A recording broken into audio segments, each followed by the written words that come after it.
yashi ne ko sahara mai laushi mai shiga idon ku, kuna tafiya yana shiga idon ku kuma ana gudu haka, dan ko mutum ya faɗi ba za a tsaya a ciwo za a ɗauke shi ba, sai dai in lokacin cin abinci yayi. Kuma an ɗau tafiya kamar daga da asuba ake tashi, wani lokaci 4 ma ake tashi, to in an tashi 4 na asuba ana ta wuta sannan za a iya tsaya kamar karfe 3 ko 4 za a tsaya a dan dafa maka, shine taliya, a dan dafa shi, a dan dafa wannan ruwan shayin nan. In an dafa wannan ruwan shayin shine za a zuba ma mutane, kowa ya dan ci koya ne, amma ba wani zancen wai sallah ko wani abun nan. Haka za ka gani kuna hango wata moto wanda take tafiya ko ta tsaya ba za ku yi wajen ta ba, kuma za ku canza hanya. Saboda kuna jin tsoron in ta lalace za ku zo ku ɗora musu nauyi, ita ma wannan za ta lalace, sai dai duka kowa ya mutu. To gwanda in kun hango wancan ta tsaya, ku za ku canza hanya, tunda filin Allah ta'ala ne.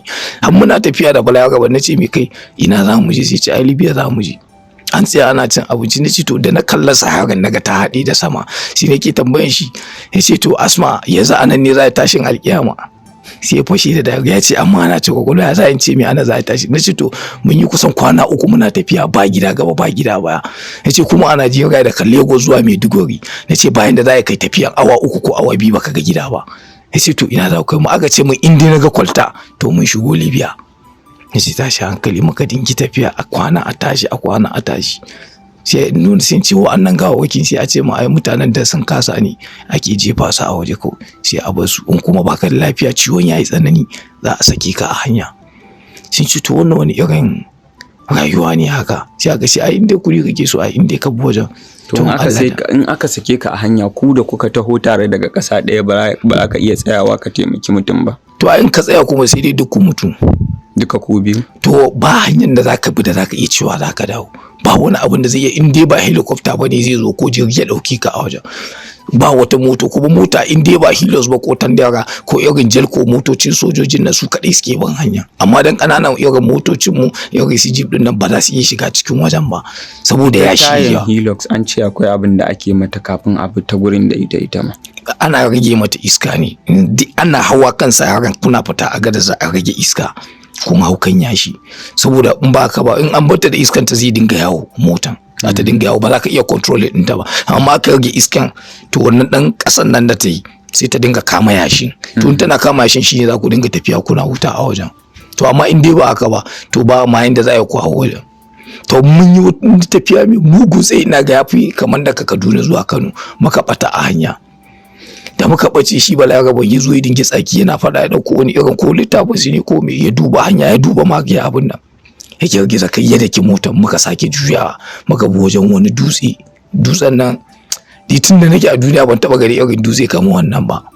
Ko dan Niger ka tambaye shi, amma kuma still muna onda Niger ne, mun yi kwana 3 muna tafiya ba gida ga ba gida ba, amma cikin onda Niger muka je wani daji ana ce mai Jadu. Da na kalla dajin na ce wani irin daji ne, aka ce Jadu, na ga wani katon dutse, shine Balarabe yake cewa in dai zan je Misira ta kan dutsen nan zan bi shi, kuma mota ɗaya ake a kafa ake tafiya, mota ba ta hawan shi. Dutse ana ce mai dutsen Jadu, babban dutse da kuna tafiya a moto za ku ga kamar zai faɗo ya danne ku, kuma ta gefen shi ake bi a moto a wuce. Sai muka tsaya a wannan garin, shi kuma kamar suna fitar da zinari ne a wajen. Muka tsaya duk suka dunduna mana suka ce to kun ga wannan garin gashi nan, amma onda Niger ne Jadu. Muka yi tafiya sai na ce kai ni hankali na bai kwanta ba, zan ga mutane kamar aljanu haka. Wai ashe ba a wanka a garin, ana sai da ruwa 25 lokacin mulkin Buhari na farko ba. Ana sai da ruwa ne 25 galan 25, ana sai da shi a lokacin ne ana siyan mun da shi 3,500. Ni kuma na ce ba zan iya zama 24 hours ban yi wanka so biyu ba. Sai na je zan sai aka ce mu a kudin Najeriya 3,500. Na ce ina lillahi, ruwan wanka. Sai na kira mata na ke gama da shi to ki duba ruwan wanka fa zan siya in yi wanka galan 25 3,500. Amma mu dan muna zagin gwamnatin kasar mu, muna cewa ana abun nan saboda ruwa ake shigowa da shi trailer, zaka ga an yi layi ana zuwa ana siya. To an ce min saboda hatsarin da tafiyar take da shi, mutane da za su tafi ba a haɗa 'yan gida ɗaya a guri ɗaya a ce za su yi tafiyan, kamar a ce wannan wa da ƙani ne uwa ɗaya uba ɗaya, ba zai yi a haɗa su ba saboda tunanin me? Saboda ba zai taɓa yiwuwa ba a ce ni ga wana sannan ni ne ƙanin shi sannan ma mu tafi da yare za a faɗa me dangantakan ku da wannan, sai ka ce uwa ɗaya uba ɗaya, sai a ce a'a sai dai shi ya koma. saboda hatsarin hanya. Kai ba za ka so ka ga kaninka ya mutu ba ko wanka ko kuma ba shi da lafiya ka ce za ka taimake shi, sai dai duka a sake ku. Tunda za ka taimake wanka ne ko kaninka to ku tsaya.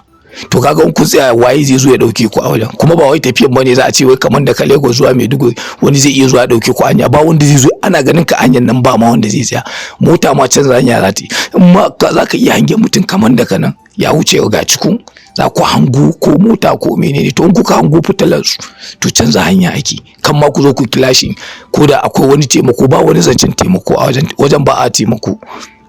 A dai kan wannan hanyar ba a taimako. In kuka ga mutane kuna kokarin kaudar da hanya ne ku wuce, kuma tayoyi na tirela shine ake sa shi da akan sahara, kuna ganin taya to za ku dinga bin gefe sai ku dau hanya ku miƙe. In kuka je kuka ga wani hanyoyin